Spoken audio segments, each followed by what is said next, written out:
KPOP is the Hebrew acronym for face-to-face combat. It is the original combat system of defensive tactics, hand-to-hand combat, and self-defense employed by the Israeli Defense and Security Forces, the Israeli National Police, and its Special Operations and Anti-Terrorist Units. KPOP fight tactics originated in the 1940s and were used by the Palmach forces in fighting for the independence of the State of Israel.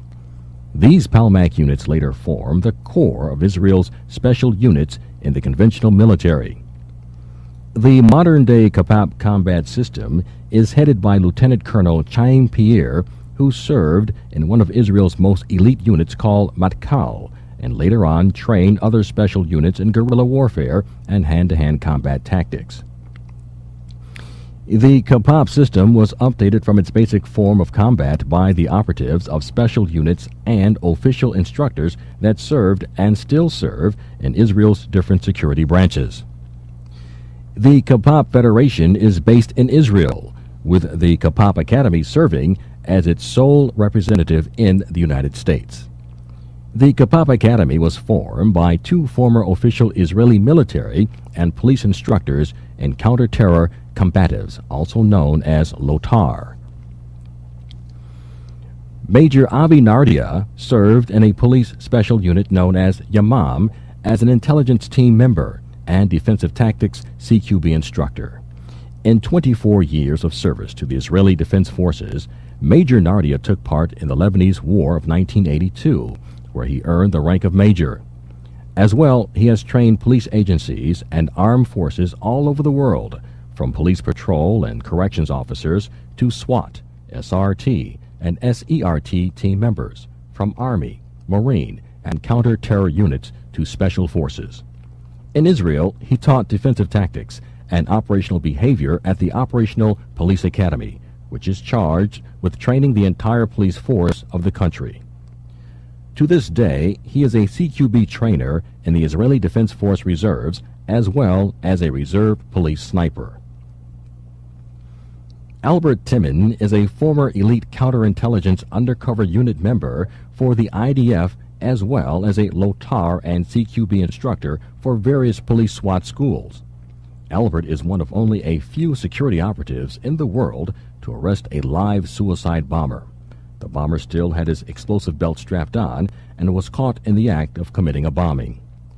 In his 18 years of operational experience, Albert has trained special units in tactics and cross-trained with the best operational units in the world.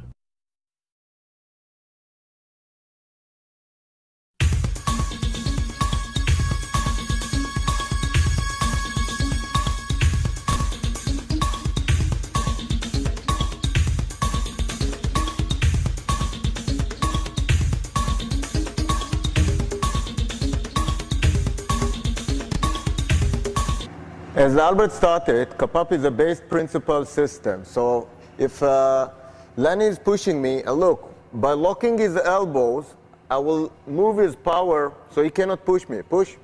And even using only my hands this way, he cannot push me forward. Push all your power. And if you see, I can move him over me. And that's many times in Aikido or other systems they use. Same if I'm over here and he push, and I'm locking the elbow, and you see? So if Lenny grab my neck, and that's many times in defensive tactics, when he just come to me, you do like this. You don't let him even grab.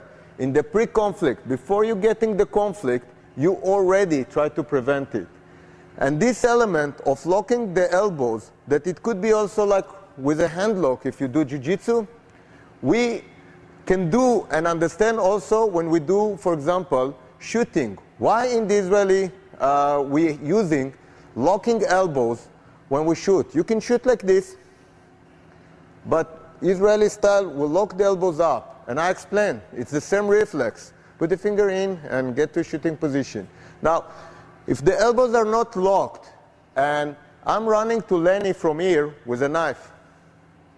Now, the main idea, he tried to put bullets to my body in a very speed way, which I'll explain in a minute why. But take a look. If he shoot, the gun has a recoil. Now he shoot very fast, like 3 times. Pam, pam, pam. Third bullet is already up. So if he start here, he might miss me. To prevent it, you lock your elbow. So if you see now, if you lock your elbow and your wrist down, and also your shoulders, but you see, you stay on the target. You see? And that's the same reflex now we use for shooting, of locking of the elbows. And that's, again, the same principle, locking of the elbows.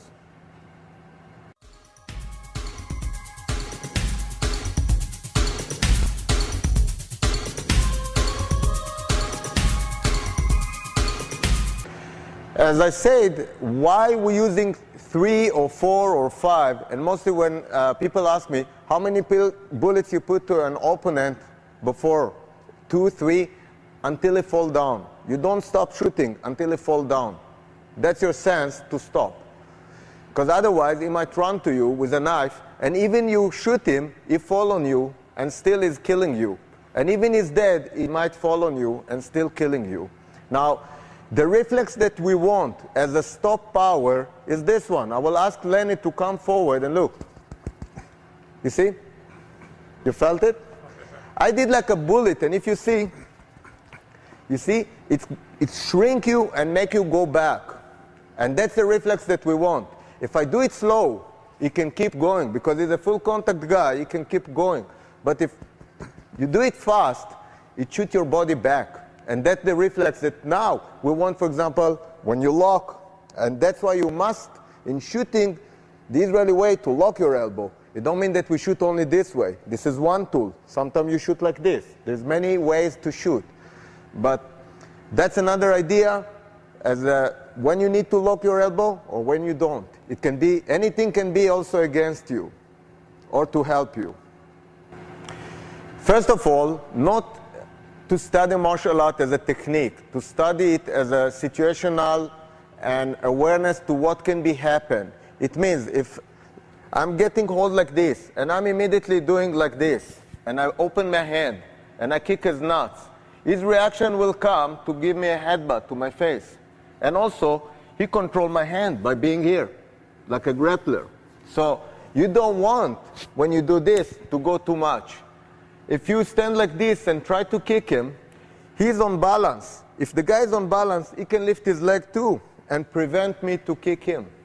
That's why when you do it, hold me for a second, hold me strong. Okay, he's not a full contact, okay, but hold me strong and look. Just by stepping, I take him out of balance. Now, of course, I can also take him with me by holding him. Okay, so first move is to take him off balance. Second move, if he's going to be on balance, he can react too. He can punch you too. The first thing is to make sure he's on a situation that he cannot do nothing. He must be out of balance, forward or backward. Okay?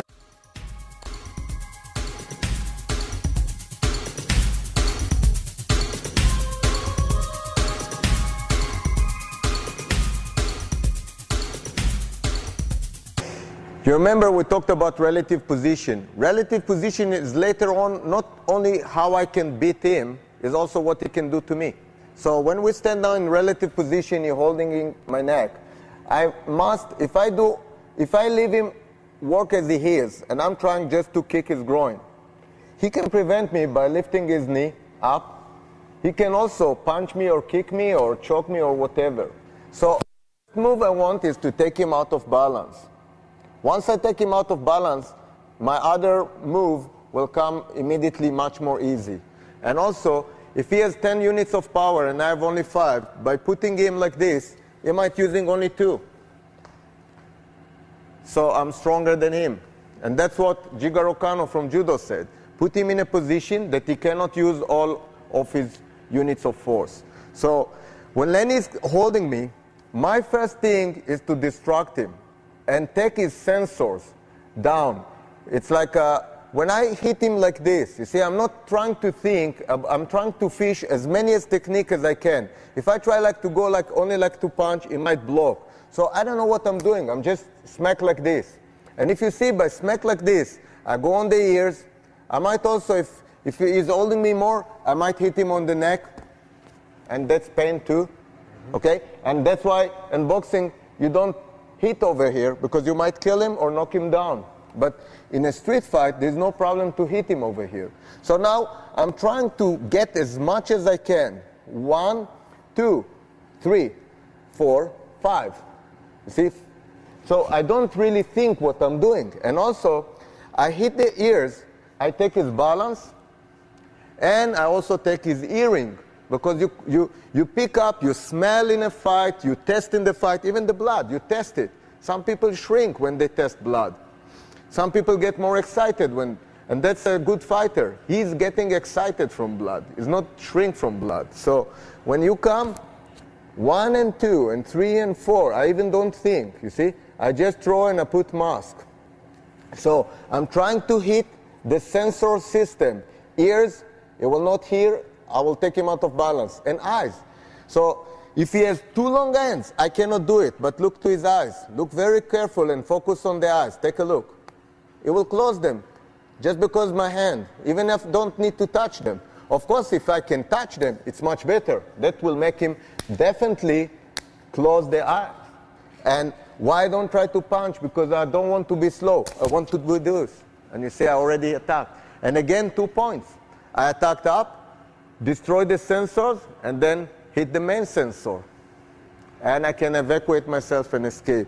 So situational awareness to what happened, plus relative position. When Lenny holding me, I need to understand the relative position between me to Lenny, 1 and 2 and 3. From here, I go like for a here. I'm trying again like the mask. I'm trying the elbow, elbow, elbow. If I can do traps, if I can do another trap, then if you want to throw him this direction, this direction, this direction, okay? Or just go to his back and just throw him to this direction and evacuate yourself. And that's all. Relative position. Relative position is not only to do when he hold me, I can do like a butterfly. Okay? I can do a butterfly. Now, many times when people teach, for example, this move, they exaggerate. They take the hand here. But if you take the hand here, don't forget that this is also a human being. So when my hand here, he can shoot himself and choke you. Because that's the position for him, for a choke. So again, when he's holding me, I don't want to go up. I want to go small, small move. And if I take too much, he can put the mask to me and drop me down. You understand? So the relative position is how you work like the moon and the sun around him. What we see is a gyro. Now, the first move, it was like to destroy this sensor. The second, I tried to work on the elbows, either by straight them or by fold them. Because either you can straight or either you can fold. If you have another motion that you can do to the elbow, please show me. But that's the most logic. So when I'm doing this, I can smack on this and look, take him down. Of course, if I take him more deep, it will give me more. Biomechanic of the body. And we do it from this side. And that's where you start the stitching. The stitching, you see, starts from this motion. And even when I grab him over this, I can do it like grappler. But if he's strong, he will push me this, and I put him here. That's why I take him first to my body. Everything must be near to me. And again, if he's strong and he turns, I'll turn too. And that's relative position. Relative position is very important in a fight to understand and to explore. And only by play games, like Lenny hold me. You see? If you are a judo man, if you are not a judo man, you're aikido man or jiu-jitsu man. And again, if you see, I have the hand like this, I can take him like forward, or I can switch the hand and take him from here. Or if the hand is like this, and you had enough, you can take him from here and put a watch and take him down. And it's all gross motor skills. Why? Because more than 140 heart rate, your cardio is too high, and your logic, everything is shut down. So we try to work much more with gross motor skills. But it don't mean that you don't train your fine motor skills. To develop a good gross motor skills, you must have very good fine motor skills. And that's the truth. And all of those systems of keep it simple, they're very good. But remember one thing, don't keep it too stupid. You must understand what you're doing. When we're dealing with self-defense, and mostly with CQB, in the close quarter battle or combat, we need to remember the most risk is stairs, elevators, dark places. All of those places are the most worst places that you can find yourself getting attacked. Now, I want to explain a few rules, and we will start with a +1 rule.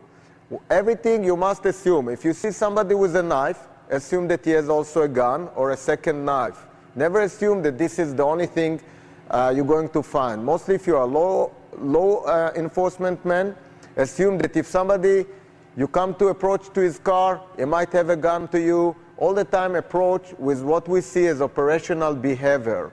Now, you have a strong side, mostly again, it could be the guy that you carry your weapon. It could be the side that I'm a righty. So my strong side will be the strong side back. And what people used to call as the weak side, there's no weak side. There's a support side. This side support this side. Of course, if I have to sacrifice, if you come with a knife, I'll sacrifice this end rather than this end, because that end is much stronger in my vision, and also I can approach to the gun. It's the same happen in this situation, and now we simulate a situation inside an elevator. And we're having the door, you will get in, and the law +1, stop. So we come to an elevator, and look what happened. Wait a minute. When I'm in the door of the elevator, it could be I see somebody, and I don't like him, or I have some suspicions. Law +1. If you're a woman, for example, you say, oh, sorry, my husband. Okay. So you keep going. Don't get inside. That's the pre-conflict. We have pre-conflict. This is what happened before, how to prevent the fight before. Then you have the conflict itself, like what happened now. We're inside the conflict. And the post-conflict. Even if you punch the guy, but he's bleeding on you, and he has HIV, for example, you get a problem. So that's why the pre-conflict, post-conflict are a part of the thinking about the conflict itself. What happened now, we got inside, and the elevator closed. Now we don't want, never, to give him our back and stand like this, because if he will surprise us with a punch, we get a problem. That's why we stand like this, and immediately we give him the side so we can react. And if the buttons of the elevators are over here, we want that we will be able to cover them, and even under assault, we can call to emergency, or we can block so he cannot stop the elevator when he's attacking us. So suddenly the guy that was Mr. Nice Man, law +1, is not Mr. Nice Man. And all the time we have yes man, no man, and maybe. Yes man is a good guy. No man, he say no. But many times, like in this situation, it's unclear. We have a maybe guy. Maybe he will attack, maybe he's not. So now we are in a situation of maybe. So in maybe, we keep the buttons, we smile, we're nice, and the guy starts with a baby. It's not like by us, and look what we will do. Okay? Again, we go to the point over here, okay, which is the trachea, and we push inside the trachea, 2 fingers, all the hand. I like 2 fingers because my fingers are not so strong. And by holding him to the wall, and I demo it for a second, by holding him like this to the wall, he can move my hand. And that's the thing that we don't want. Just step a little bit back. So I don't want him to move. If he moves, I want to be able to come with my elbow or my headbutt. So I want to be able to use this leg and also to prevent him from kicking me, or to use his balance if I need to escape, and also to escape back when the door opens. I can trust the door, but I cannot trust him. So from here, you go, either you lift him up or you take him down. And of course here, and many times, again, I do it one more time only, So I don't want him to move. That's why many times when I do it, immediately my headbutt go on his head, and you see, mask, eyes, okay? And then when the door opens, it's a safe situation for us, okay? Thank you very much. All right, we're getting a little bit to what we see as aggressive exercise, MOP exercise, dealing with the MOP psychology, and aggressive assault. Now, that's more advanced technique, but it's still very important. I have 65 years old and even 72 years old people to do it. Now, how to do it safe, that's the big secret. And that's, you must, if you do those exercises, to remember safety, safety, safety. And you must be qualified instructor to do them. Now, Mary will demo to make it safe, because if I let her punch, it might slide and go to the face. That's why I don't want her to punch. I don't want her to win. Those exercises was not made to let you win. It's made to put you in a bad situation. So make sure that the students don't win. You must put him in a bad situation. If she is too strong, I can give her to hold the ball like this or like this to make it more difficult for her. I can tell her to jump with the ball like 10 times, touch the floor and touch the seat. Can you demo one time? Yeah, and okay. I can do squat. I can let her do sprints to erase her cardio and make her less strong. But if she's 72, don't do it. Start immediately the exercise. Now the exercise is built very simple. She has to kick, and she can kick any kick that she wants. Forward, backward, side, and the pads are moving actually what also called a line training, because we stay on the same line. And now they will start, for example, to bump, and let her feel like a crowd assaulted by two people. You want to kick, but you don't get it. You know, his friend is pushing you, is pulling your T-shirt. And take a look now. Try to hit much more strong and bump her much more strong. Good, good. And now do the matador. The matador, when she wants to kick, he's moving back. The matador, that's it. The matador, you move back. Many times when you want to kick the guy, the bad guy is moving. It's not a kicking pad, he's moving. So take a look and make her much more hard life now. Go. Hard life. Bumper. Good. Bumper. Good. Bump. Bump. Move. Matador. And close on her. Close on her. And time. Time. Time. It means stop. And take a look what we're going to do now. Stop for a second. Get more dynamic and start a circle training, which is the next training for accordion training. And instead of line training, now we attacked circle training. So wait 1 minute and we'll start. Let's go again. We do again, but this time we circle Mary, and you take the ball, please. And this time the MOP training, or the aggressive training, we circle around her. And take a look. When I will scream close, you close on her. Close her inside the circle. And now, if you take her to this corner, I say corner, take her to the corner. You have to resist. If they take you to the corner, push her to the corner, you will have to do 2 push-ups. So let's say that they take you to the corner, you will have to give 2 push-ups. And time, give 2 push-ups. Okay? So you go, 2 push-ups. Now, many times, people that teach, this is original from the Lotar school in the Israeli army, they used to jump over the circle. That's wrong. That's not giving you the goal. That's an unsafe thing, because when you jump, you can hurt yourself or your friend. We also don't want them to open a gate inside, because if you open the gate and you're outside of the MOP, you don't have any more MOP training. We want to explore MOP training. That's why it must be hard, and it must be that you are under a MOP training. So when you're ready, we'll start to kick in. Circle around. Ready? Go. You can give her matador and bump. Don't be nice. Go, go. Punch. Move. Good, good. Push her. Good. Push. Bump her. Close. Corner. Go to the corner. Corner is over there. Corner is over there. Guys, corner. You bring her to the corner. Good. Open. Keep kicking. Matador, bump, corner. 2 push-ups. 2 push-ups. There's no mercy when you teach those exercises. And go. Bump. Where are you guys? Bump. Bump. Bump. Line up. Line up, everyone. Put the medicine ball. Go. You fucking bitch! Oh, you better give me some. Let my bitch at home. Huh?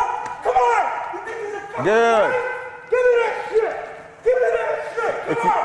Come on, bitch. If you see now, under the stress, You think this is a game? Shit. Shit. Come on, bitch. Come on. You better give me some. and time. Good. How's that feel, Mari? Good. Okay, the idea is to put you under the stress, erase your adrenaline, under high cardio, and also verbal attack. Don't come and attack without verbal attack. Many people shrink just from the verbal attack. And if you see, you could put her to the ground. You could put her, for example, in a rep position, because that's what we're training. We're training self-defense. We are not training now for sports. That's why you will be attacked on the worst time that you want. It's never when you want. When you're sick, you come back from the doctor, you open your car in the parking spot, or you open the garage. That's why situational awareness, operational thinking, all of those things are the things that will save your life or not. And very good exercise, and thank you for all. This is a mob training. The next technique, it's a takedown, and we will start with airplane face down. Now, many times we're facing security, like I can be a bouncer or a security guard, and somebody come and facing me, and I tell him don't come in. Two bouncers coming from the side and trapping his hands. On the same time, of course, he can kick me, but to prevent it, and also to neutralize him, a third one will come from the back, from the knees, lift him up, and is neutralized. We do it again, please. And I just want to show another idea. Many times, as a resting technique, this will be a resting technique. The most common arresting techniques in the Israeli police is this one.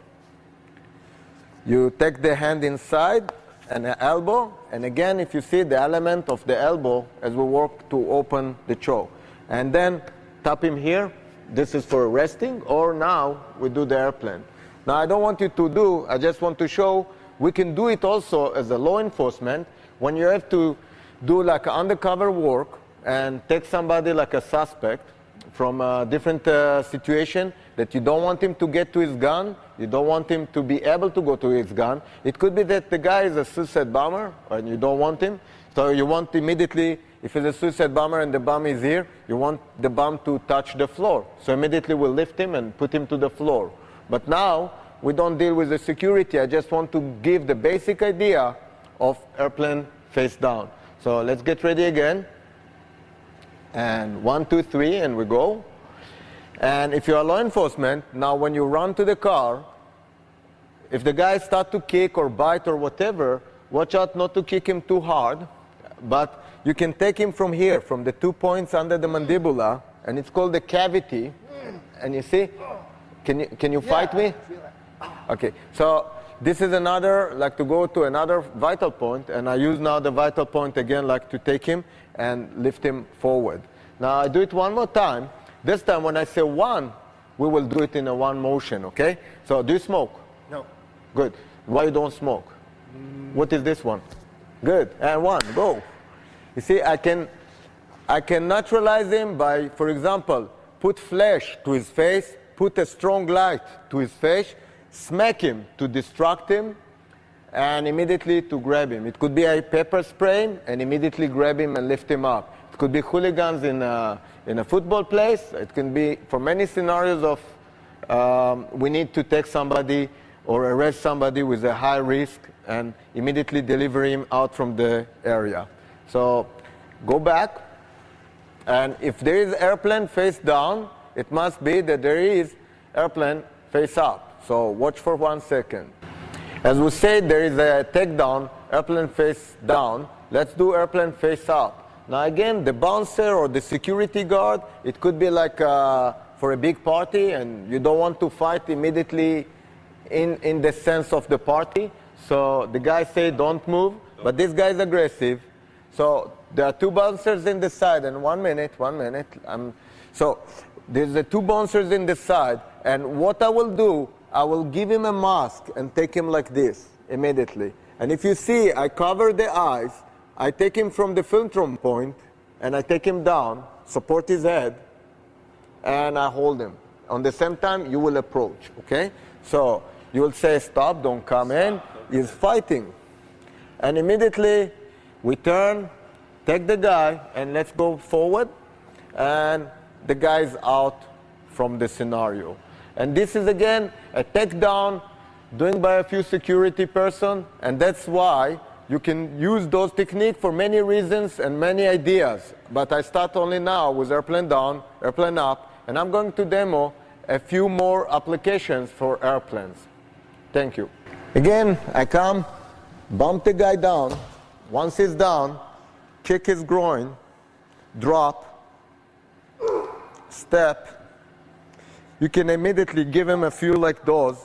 On the same time, you punch a few times or smack, trap the hands, and lift them up. Now, the reason why I'm doing this is just to show that the power comes from my legs. Now, all I need is to break them or break them forward, and I hold them. Sorry. Good. It's a very rough technique.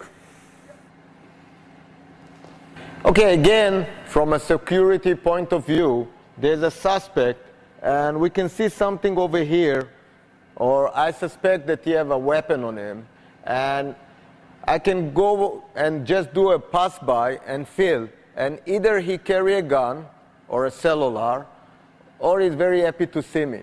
Now, as a security, and I'm guarding the place, I must assume, rule +1, that the guy might carry a weapon. Now, as a security guard, I'm going to fall you down, so I'm going to throw you down. Again, like the guy fall down. If you don't want to be nice, because, you know, sometimes in the security you cannot be nice to people, but it's your choice if you want to be nice or not, okay? And once you go again, and you see you can smack, hit, grab the hand, and grab the hand, and you see, I put him again over here. Now, when I'm coming here, they are not so flexible, and I don't want to hurt them, but you see, I will move to this side and step on your face. Please move them to the other side. Good. Now, if you see, I put my leg already here, and let me turn you a little bit. Good. If you see, I put my leg here, and I will drop this hand over here, and the other hand over the first hand. Okay? And if you see, I'm very tight to him. I keep him very tight.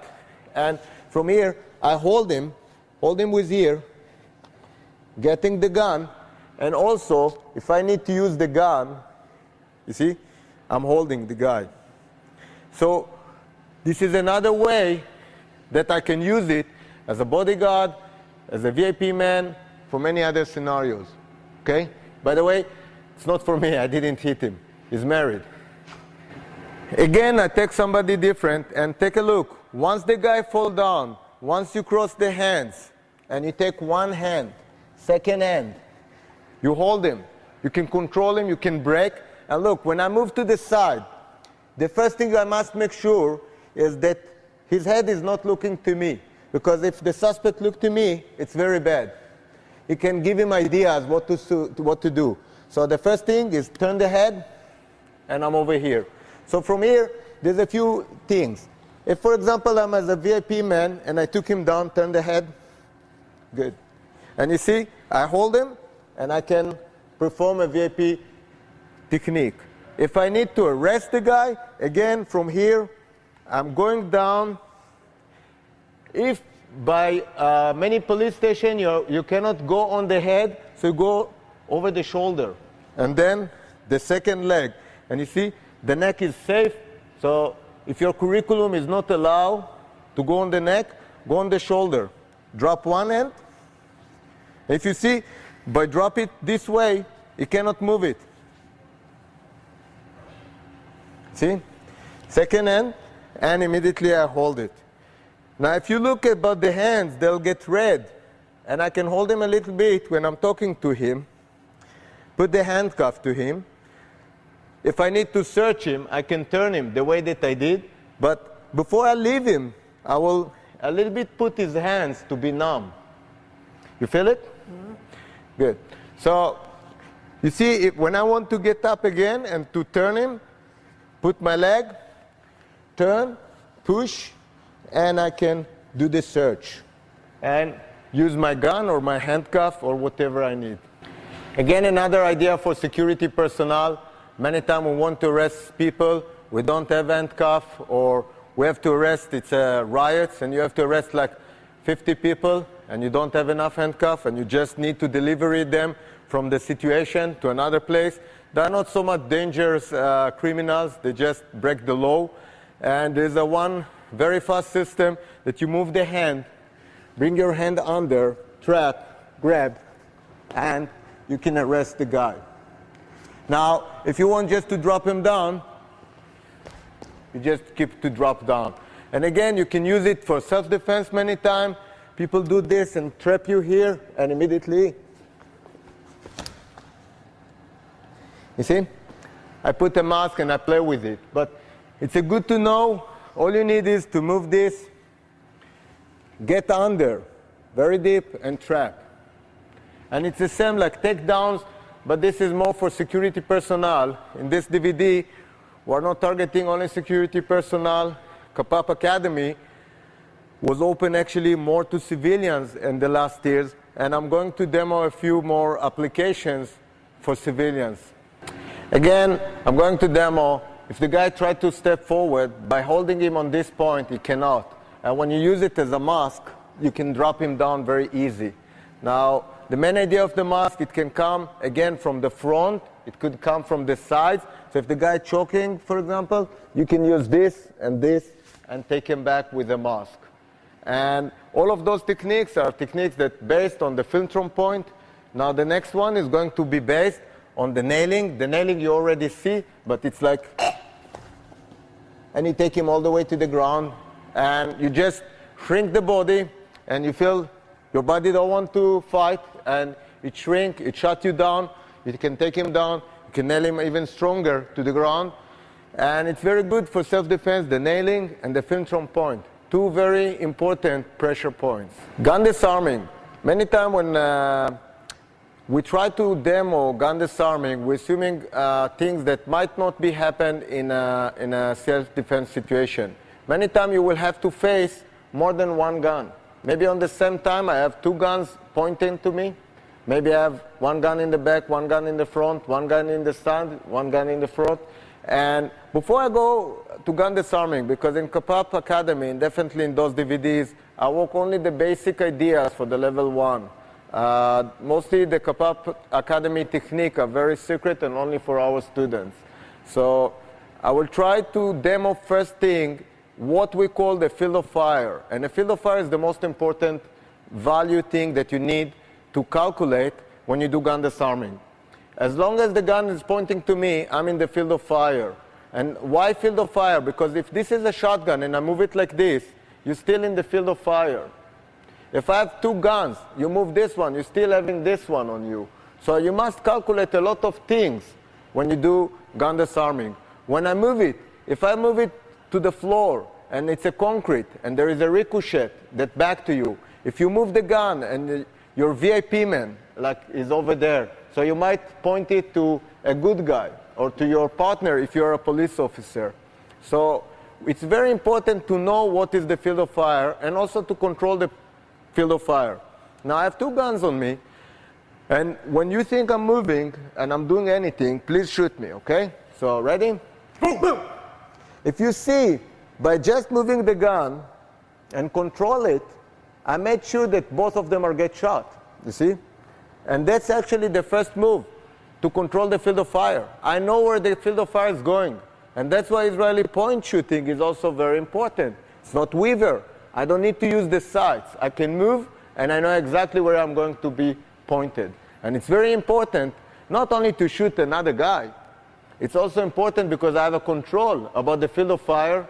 I have the awareness situation that I know exactly where this gun is going. to be shoot. And what will be the react? If I'm in the airplane, I want the gun to go down because all the suitcases are in the stomach of the airplane. If I shoot the top, it's not so safe. It's better to make it sure that the point go down. It's better that the point don't go to a good guy. So let's do it again. I'm here, and please don't shoot me. First move, you parallel the guns. Second move, I will do scooping technique. So 1, 2. And now I have another problem. He might come back to me. Don't come back too much. I will have to kick you, okay? So when he's here, I have his problem. So immediately, if you see the finger is trapped, I will move the finger in. You see? And I will turn him, break the finger, take the gun, drop him over there, and using both of you to shield, to block each other. I want you to block each other, because I don't want one ear and one ear. Same like the accordion. I want now to calculate and to use the idea of the shield to use you for this, okay? And that's, for example, it's not a gun disarming yet. I'm just training to control the field of fire. Now, please put the gun one in the back and one in the front, okay? And the same thing, my hands will be here. If the gun is up, my hand will be up. If my hands are, the gun is down, my hands are there. Don't put it like this because it will make your shoulder to be stuck and you cannot react so fast. Be here, same like you're boxing. And be relaxed. You have to wait for the timing. Now, when you think I'm moving, you say boom. Boom. Good. See? First move. Second move. The gun is already in my hand. See? And I have one gun, and then again, I'll drop you, and I do this one. So first of all, is to be able to get out of the field of fire. And if you see, I try to see what hand I hold the gun. And immediately, see how I move the field of fire? But I have still a problem with this gun. So when I do this, I better go like deep to him and take both of you out of balance. Because if I don't take you out of balance, you might react. And that's the first point of controlling the field of fire. And that's why I demo it only with 2 guns this time. The next time, I'm going maybe to demo with 3 guns or 4 guns or 5 guns. And the Kapap Academy technique, we can disarming 5 guns both times, okay? But I'm not going to teach it in this DVD. So thank you very much, and we keep going. Many times, for example, mostly in the Israeli army, it's a very, very old exercise and definitely not to be used. It's used in some other Israeli martial arts. We don't use it. It's a very deadly exercise to the guy that do it. When you do this one and you want to punch the guy, okay? The problem is that his reaction will be to step back because everyone afraid. If I do this, people afraid. They don't want to get hit. It's a natural reflex of healthy people. Unless they're dead, they will not react. But every normal life person have a reflex.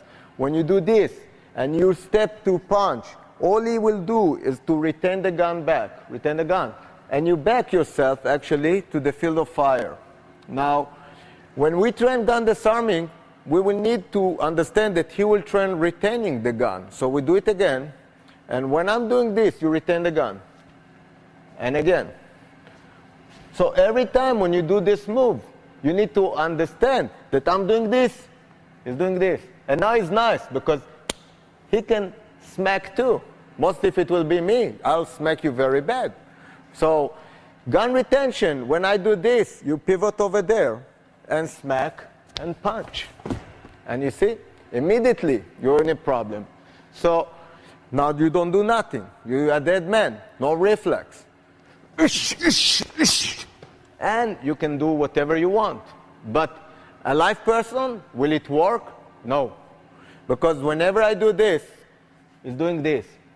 Also, if I do this and I punch you slowly, I'm punching you, his reaction is to go back. He's afraid. And you get back to the field of fire.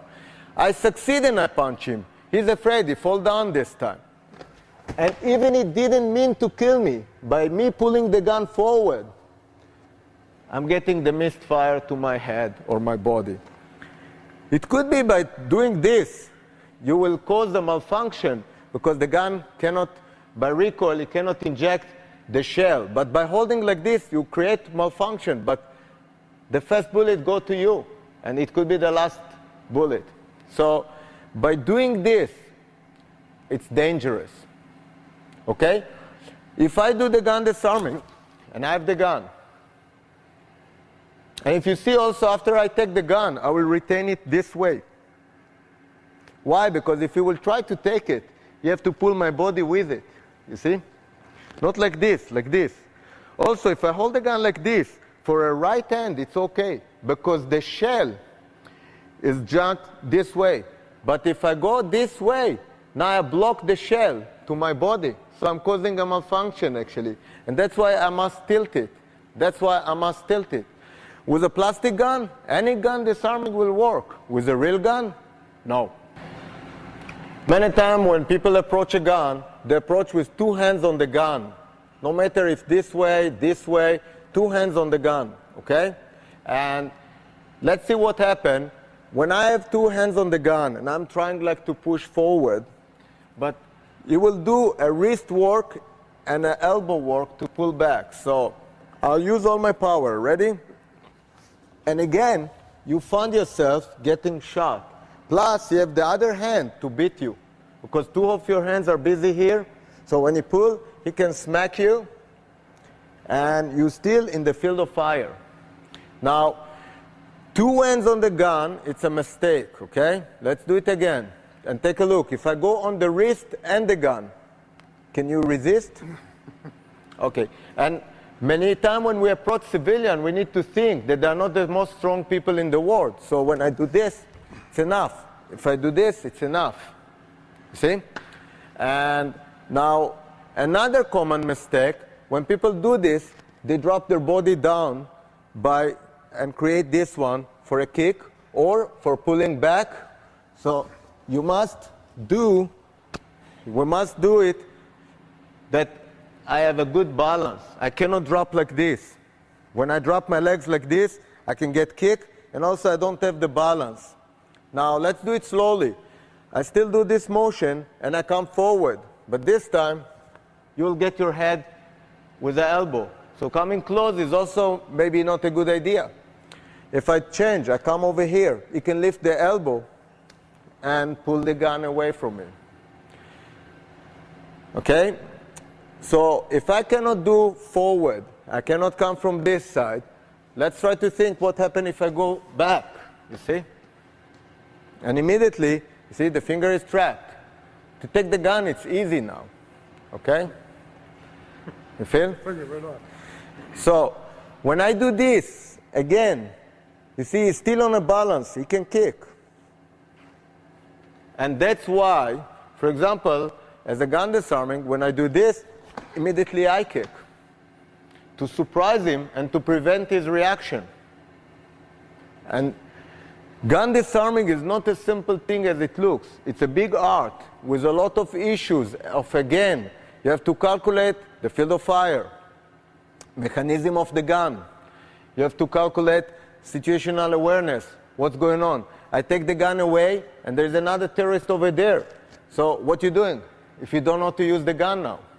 You must know how to use the gun, because otherwise you cannot do nothing with it. Okay? So when I took the gun away from you, there's another guy come from the other room. I have to know and to be able to shoot. So, but I have a malfunction anytime. So you need to know to clean the malfunction. And that's a very basic mechanic thing. But if you train only with a plastic gun, you can never do it.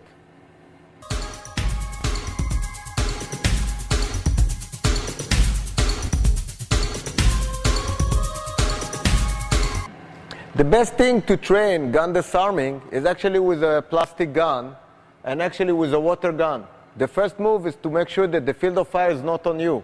So if you train with a plastic gun, with a water gun, when you move it, you're not getting wet. When you get wet, it means the guy just shot you. And that's a very simple equipment that don't cost a lot, and it's a very good to make your training very realistic. Now, the next realistic training is to take a gun that is a replica of a real gun. Make sure there is no need to fill it with gas or whatever and no bullets. The gun must be very safe. All we need to do is a very basic mechanical training that I'm giving you the gun. So actually, I have the gun on you, but you're very good, and you're disarming my gun. But now, rule +1. I have another weapon, a secondary weapon, or my friend has a secondary weapon. Now you have to fix the malfunction. Please fix the malfunction. When I'm doing my 1 millimeter move to you, please doing the malfunction, fix it. I don't know. I don't know. You're doing the gun disarming this time. Okay. And that's the point that I want to put. If you don't train actually to fix malfunction and also to do it without looking, to be able to take magazine out, magazine in, clean, because mostly we'll get, mostly we get 3 malfunction. Malfunction number 1 is when the magazine is not all the way up. And then you have to tap and rock. And now you can move a bullet. The second malfunction is when the old shell stuck in the chamber and it's stuck out from here. So you have to smack it just like this, and you can load again, or sometimes you need to give it a little bit shot from here, and then you fix the gun. And the worst is when you get a new bullet coming to the gun, and the old bullet didn't go out from here. So now you get actually malfunction number 3. And malfunction number 3, we must take the magazine. Now if you do a tactical one and you drop it to the floor, you are not in a tactical situation that you have another magazine in your pocket and you can put it in. So that's why once you take the magazine out, you have to hold it.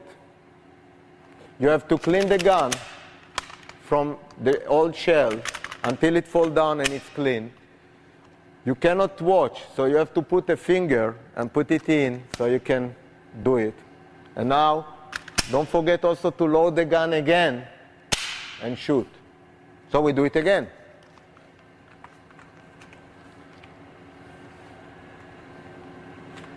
Keep contact with the enemy. I'm an old enemy. I will attack very old and very slow. But that's how people actually died in a real fight. Did you load? Yes.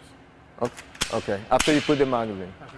And those mechanic things are things that are very important to do when you do gun disarming as well. Now, we do again the gun disarming. And when you have a gun, sometimes the gun has an outside hammer, sometimes it has inside hammer. If this is, for example, a Beretta 92, you can see that the barrel is exposed. Now, for example, in the Israeli police, we used to do gun disarming this way. 1, 2, and 3. But it's a deadly mistake. And take a look why. When I do this, 1, I do the second, and if you see, I hold the barrel. I don't hold the slide. So actually, you can do a shot, and it will load again. And it will load again. And it will load again. So by holding like this, I don't get the same control that, for example, I hold like this. If you shot now, it dropped the hammer on my finger because my finger stuck over here. I can also fight with you and drop your magazine out. By doing this, now you have only 1 bullet inside. If now we do a fight and there is a misfire, you already lost your bullet. Now I can start run away because you cannot shoot me anymore. I have the magazine and you have the gun, but to work it, you need the both, okay? So doing like this, even it's official technique of Israeli police, it's a mistake. The technique must be that your hand comes from up, and then you have the gun. And if you need, you can drop the magazine, because your finger got to this point. And also, another situation, put your finger in.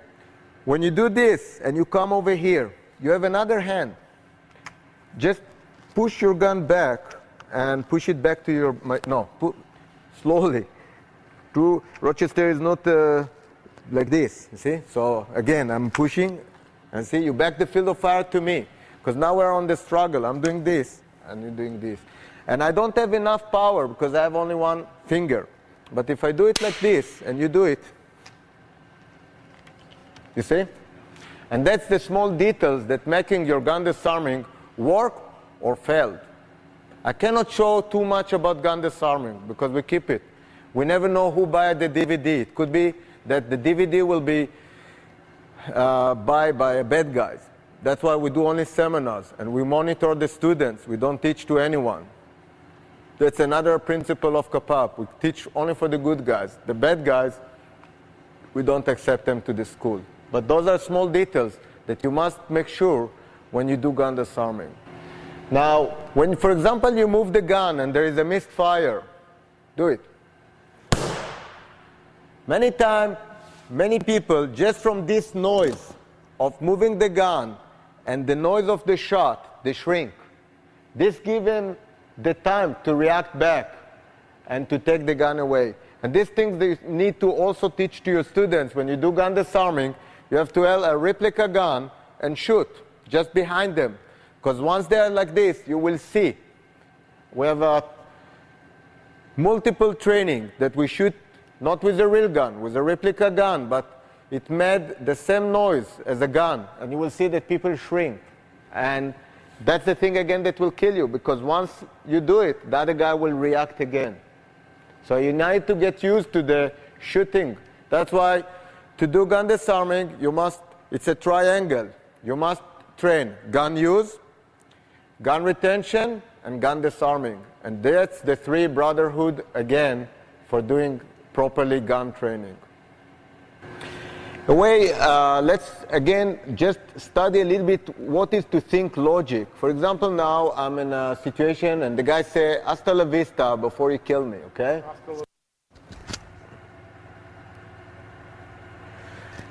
Gun disarming must be performed as a magic.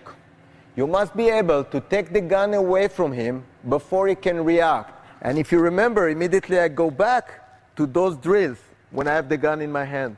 And let's say that I shoot you, you're not in the way, and another guy comes, I can go immediately, and I'm in kneeling position or standing position for shooting, and that's how it keeps going. How you connect shooting, point shooting, and all the Kapap principle of the triangle.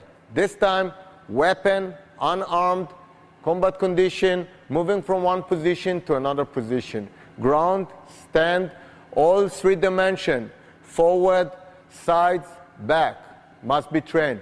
Different lights, dark, half dark, under flash. If you're a police officer, train with the police light in the night, because that's how you're going to train realistic in your training. And all of those training will make your training much more realistic. Okay, again, like you must train yourself in different situations. It could be on the ground, it could be on the mount, it could be on the guard. But this time, for example, you put me like this, and again, and that's why it's very important to study from traditional martial art. Traditional martial art will teach you the basics.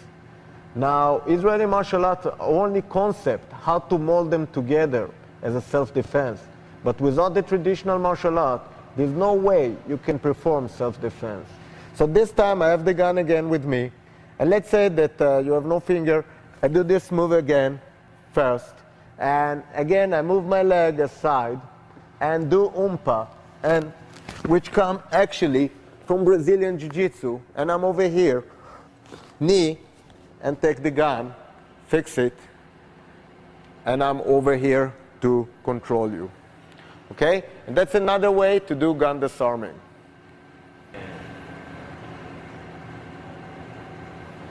The first thing, when you have a gun pointed to you, you have good news and bad news. The good news, the guy don't want to kill you. The bad news, you still have a gun. So again, I will try to have my hands over here, and I'm trying to see if the guy has at all a gun or he put a finger to me. It could be like the guy will retain the gun back, and put the finger to myself. And that's much difficult for me to see. That's why, for example, now put the gun, I need to see what end you have the gun. It's very important to me to start to gather information on real time. So I'm gathering the information. Because if the guy wants to kill me, I'm already gone. That's why I'm gathering now the information. What do you want? You want money? Take the money. We're gone. I'm safe. But now the guy wants to kidnap me, and I have to look for the timing. The timing can be any time that you can perform the gun disarming without killing yourself. Now, let's say that I'm talking to this side now to distract you to here. That way I'm going to turn here very fast. Now, many times people go like this, and they try to elbow immediately the guy. But if he will retain the gun and push me away, now I got a problem. He got a very nervous guy on you that you hit him, but he is holding the gun. If you want to hold him, to hit him, make sure you have the gun in your hand before you do anything to make him nervous. So when I turn, you see, and I smack him, or like this, I don't control the head of the snake, you see? He can move, he can shoot me. Now, if we fight now, start to fight with me. Try to take the gun back. You will lose, because you are not in a good position to the fight. When I do this, and I'm over here, if you start to fight, whenever you take me, you see, you will have to take me. But once I'm here, look, you see, once I'm controlling the gun, see, once I'm controlling the gun, mostly with my shoulder, see, a little bit on the shoulder, and you will give me the gun. Now again, I don't want still to go to technique. I just want to talk about any too deep motion. Even if you got deep, immediately do this. Because now you have the gun. You see, because I go again to the second element, 2 elements, 2 points, remember? So I go again to the same thing. So now I have the gun, and the guy might be very strong, but I'm over here. He was strong, because I got a good hold. He cannot be strong. But if I go too deep, and I do those macho things, but he's a macho too, and he fights back. In a gun disarming, you don't want to fight. You want to be a magician. You want that when the gun is here, immediately it's in your hand. Now, you're the boss. Okay? Now, many times when people assume they have a gun to themselves, they have 2 hands. Many times you don't. So when you think I'm moving, you say boom, okay? Boom. And this is a scooping technique. Scooping technique is the most simple and the most important to study. Just move a little bit. And take a look. The gun, you move it aside. Of course, you will move also yourself, but I'm not trying to exaggerate now moves and to teach you. I just want to see this move. I will move the gun. Don't need to help me. Okay, move this. Forward. Hit. Like this hit, okay? So now hold the gun, and 1, 2, and immediately smack him on the philtron point. Break all his teeth. And many times, when I do, for example, gun disarming, there's another element. When you do this, you smack, give him a mask. And then I have a place to escape. And how long it will take you to get up now? Much more, because you're on the ground. And when I put him also on the ground, it takes him 1/4 seconds to get up, 1/4 seconds to get used to this hit, 1/4 second, and that's the 2-3 seconds that I need to fix the gun back from the malfunction. And those are the small details that, first of all, you must understand, and understand the logic of the gun disarming before we even go to real technique of gun disarming. But for this DVD, I'll give you a tip, and I teach you scooping technique. So again, scooping technique is here, and you're having the gun. And again, what do I want? I want to create a gap immediately between me to him. I want immediately to have more time that it will take him to come back to me like I attacked him with the knife. I don't want you to stay close to me and keep grapple with me. Immediately create the gap by escaping or by moving aside.